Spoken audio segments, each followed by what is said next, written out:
കുരിശിനോടും നില്ല ജയിപ്പാനായി, കുരിശിനോടും നില്ല ജയിപ്പാനായി, കുരിശിൽ മഹത്വം ഏറെയത്രേ, കുരിശിൽ മഹത്വം ഏറെയത്രേ. കർത്താവിൽ എനിക്ക് ഏറ്റവും പ്രിയപ്പെട്ടവരെ, സങ്കീർത്തനം 22 മുതലുള്ള വചനഭാഗങ്ങളെ നമുക്ക് വായിക്കാം. ഞാൻ നിന്റെ നാമത്തെ എൻ്റെ സഹോദരന്മാരോട് കീർത്തിക്കും, സഭാമധ്യേ ഞാൻ നിന്നെ സ്തുതിക്കും. യഹോഭക്തന്മാരെ അവനെ സ്തുതിപ്പിൻ, യാക്കോബിന്റെ സകല സന്തതികളുമായുള്ളവരെ അവനെ മഹത്വപ്പെടുത്തുവിൻ, ഇസ്രായേലിന്റെ സർവ്വ സന്തതിയുമായുള്ളവരെ അവനെ ഭയപ്പെടുവിൻ. സ്തോത്രം. വചനം നമ്മളെ കേൾപ്പിക്കുന്നത് ഇവിടെ ദാവീദ് രാജാവ് പറഞ്ഞൊരു കാര്യം, ഞാൻ നിന്റെ നാമത്തെ എൻ്റെ സഹോദരന്മാരോട് കീർത്തിക്കും. മടിയില്ല. കാരണം ഇറക്കിക്കൊണ്ടുവന്ന ദൈവം ദാവീദ് രാജാവിൻ്റെ ഒക്കെ ജീവിതാനുഭവത്തെ നമ്മളൊന്ന് നോക്കിയാൽ എത്ര തിക്താനുഭവത്തിൻ്റെ നടുവിലൂടെ കടന്നുപോയി. അപ്പോഴും പ്രത്യാശയോടുകൂടി തന്നെ ഒറ്റയ്ക്ക് നിന്ന് എന്തിനേയും നേരിടുന്ന ഒരു അനുഗ്രഹം ദാവീദ് രാജാവിൻ്റെ ജീവിതത്തിലുണ്ടായിരുന്നു. പ്രശ്നങ്ങളും പ്രതികൂലങ്ങളും നിറഞ്ഞു നിൽക്കുന്ന സാഹചര്യത്തിൽ തളരാതെ നിൽക്കാൻ പരിശുദ്ധാത്മാവിൻ്റെ കൃപയുണ്ടായിരുന്നതുകൊണ്ട് സ്തോത്രം. ലോകത്തെ നോക്കിയ ലോകക്കാരും ദൈവമക്കളെ നമ്മളെ ഒന്ന് ബലപ്പെടുത്താനോ നമ്മളെ ശക്തീകരിക്കാനോ നമുക്ക് സമാധാനം പറഞ്ഞു തരാനോ ആശ്വാസം പറഞ്ഞു തരാനോ എല്ലാവർക്കും ഒന്നും പറ്റുകയില്ല. കാരണം എല്ലാവരും പ്രതീക്ഷിച്ചതിനേക്കാൾ അധികം നമ്മളൊക്കെ തളർന്നു പോകുന്ന വീണു പോകുന്ന സാഹചര്യങ്ങൾ നമ്മുടെയൊക്കെ ജീവിതത്തിൽ വന്നിട്ടുണ്ടാകും. അപ്പോഴും തളരാതെയും പതറാതെയും നിർത്തിയ ദൈവം നമ്മുടെ കൂടെയുള്ളതോർത്ത് ദൈവത്തിന് നന്ദിയോടെ സ്തോത്രം. അങ്ങനെയുള്ളവർക്ക് പറയാൻ പറ്റും, ഞാൻ നിന്റെ നാമത്തെ എൻ്റെ സഹോദരന്മാരോട് കീർത്തിക്കും. പറയലേ, ഞാൻ പ്രാർത്ഥിച്ച് എൻ്റെ കർത്താവിൻ്റെ പ്രാർത്ഥനയ്ക്ക് ഉത്തരം തന്ന് മഹാവ്യാധി മാറ്റി തന്നു, പ്രശ്നങ്ങൾക്ക് കർത്താവ് വിടുതൽ തന്നു, ദൈവം ഏൽപ്പിച്ച വേല ചെയ്യാൻ കർത്താവ് സഹായിച്ചു. ഇതൊക്കെ എടുത്തെടുത്ത് പറയാന്നൊക്കെ പറഞ്ഞാൽ ദൈവമക്കളെ, ഇത് കർത്താവ് നമ്മളിൽ നൽകുന്ന നന്മയല്ലാതെ നമുക്ക് ആർക്കും ഒന്നും എടുത്തു പറയാനൊന്നും ഉണ്ടാവില്ല. കർത്താവ് തന്ന കൃപയല്ലാതെ ആ കൃപയും അനുഭവിച്ചുകൊണ്ട് ദൈവത്തെ മഹത്വപ്പെടുത്താൻ ഇടയായാൽ അവരെല്ലാവരോടും പറയുന്നൊരു കാര്യം, ഞാൻ നിന്റെ നാമത്തെ എൻ്റെ സഹോദരന്മാരോട് കീർത്തിക്കും, സഭാമധ്യേ ഞാൻ നിന്നെ സ്തുതിക്കും. എങ്ങനെ സഭയ്ക്കകത്ത് എഴുന്നേറ്റ് നിൽക്കും? പല വിശ്വാസികളുടെയും ജീവിതത്തിൽ പ്രതികൂല സാഹചര്യങ്ങളൊക്കെ കടന്നു വരുമ്പോൾ എൻ്റെയും ജീവിതത്തിൽ ഒരുപാട് ഈ 32 വർഷത്തെ എൻ്റെ അനുഭവത്തിൽ എങ്ങനെ എഴുന്നേറ്റ് നിൽക്കും, എങ്ങനെ ഞാൻ എൻ്റെ കർത്താവിനെ സ്തുതിക്കും, എങ്ങനെ മഹത്വപ്പെടുത്തും? ഏറെ നൊമ്പരങ്ങളും പ്രശ്നങ്ങളും പ്രതികൂലങ്ങളൊക്കെ കടന്നു വരുമ്പോഴും തളരാതെ നിർത്തിയ ദൈവത്തിന് നന്ദിയോടെ സ്തോത്രം. ഹല്ലേലൂയ. ഒന്നറിയാം, വിളിച്ച ദൈവം വിശ്വസ്തന. വിളി കേട്ടത് നമ്മളാ, സൗഖ്യം പ്രാപിച്ചത് നമ്മളാ, ദൈവം ഏൽപ്പിച്ചത് നമ്മളെയാണെന്ന് നമുക്ക് ബോധ്യമുണ്ടെങ്കിൽ ദൈവമക്കളെ, നിൽക്കാൻ പറ്റാത്ത പ്രശ്നങ്ങൾ കടന്നു വരുമ്പോഴും ഒന്നോർക്കുക, ഏത് അഗ്നിക്കകത്തും വെന്തു പോകാതെ കാത്തു പരിപാലിക്കുന്ന ദൈവം, തീയുടെ ബലം കെടുത്തുന്ന സർവശക്തൻ നമ്മുടെ കൂടെയുണ്ടെന്നൊരു വിശ്വാസത്തോടുകൂടി കർത്താവിലേക്ക് മാത്രമായി നമ്മളൊന്ന് നോക്കി നിന്നാൽ ഏത് പ്രതികൂല സാഹചര്യങ്ങളെയും കർത്താവ് അനുകൂലമാക്കി തരുന്നൊരു ദൈവമുണ്ട്. അപ്പോൾ നമുക്ക് പറയാൻ പറ്റും, സാക്ഷ്യം പറയാൻ പറ്റും, സഭാമധ്യേ കർത്താവിൻ്റെ നാമത്തെ കീർത്തിക്കാൻ ദൈവം സഹായിക്കും. ദൈവത്തിന് സ്തോത്രം. ഹല്ലേലൂയ.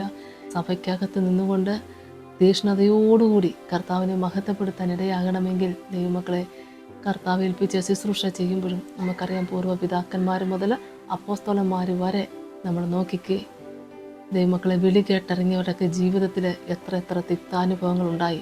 യെശയ്യാ പ്രവാചകന്റെ പുസ്തകത്തിൽ നമ്മൾ വായിക്കുമ്പോൾ 53-ാം അധ്യായത്തിന്റെ 9-ാം വാക്യത്തിൽ പറയുന്നുണ്ട്, അവൻ സാഹസം ഒന്നും ചെയ്യാതെയും അവന്റെ വായിൽ വഞ്ചന ഒന്നും ഇല്ലാതെ ഇരുന്നിട്ടും അവർ അവന് ദുഷ്ടന്മാരുടെ കൂടെ ശവക്കുഴി കൊടുത്തു.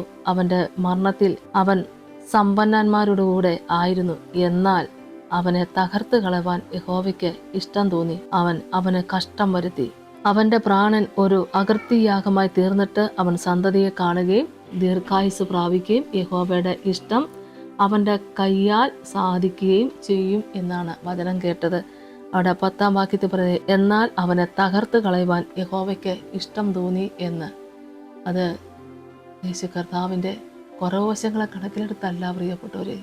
സകല ജനത്തിനും സകല ജാതികൾക്കും ദൈവമായവൻ, മുഖപക്ഷമില്ലാത്ത കർത്താവ് തൻ്റെ ഏകജാതനായ പുത്രനെ ഭൂമിയിലേക്ക് അയക്കത് എന്നെയും എന്നെ പോലെ അനേകരെ വീണ്ടെടുക്കാൻ.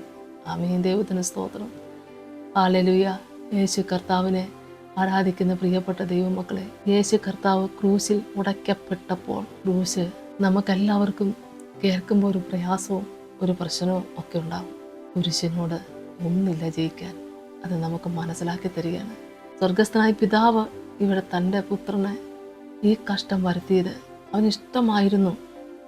എന്നാൽ അവനെ തകർത്ത് കളയുവാൻ യഹോവയ്ക്ക് ഇഷ്ടം തോന്നി എന്ന വചനം പറഞ്ഞത്.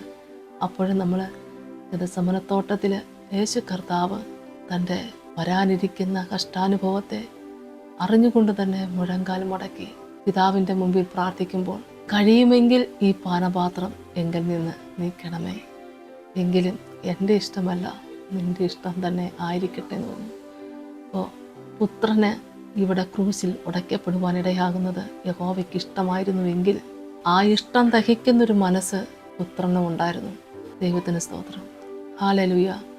മരിച്ചിട്ട് ഉയർത്തെഴുന്നേറ്റ് ഇന്നും ജീവിക്കുന്ന യേശു കർത്താവിൻ്റെ നാമത്തിൽ എൻ്റെ കർത്താവെ, 32 വർഷം യേശു കർത്താവിന് വേണ്ടി സഭയ്ക്കകത്ത് നിന്ന് ദൈവത്തെ മഹത്വപ്പെടുത്താനിടയാക്കി. തിക്താനുഭവങ്ങൾക്കിടയിൽ, പ്രശ്നങ്ങൾക്ക്, പ്രതികൂലങ്ങൾക്ക് നടുവിൽ ഇതെല്ലാം ദൈവമക്കളെ നമ്മുടെയൊക്കെ ജീവിതത്തിൽ സംഭവിക്കുമ്പോൾ ഒന്നും ഓർത്ത് തളരണ്ട.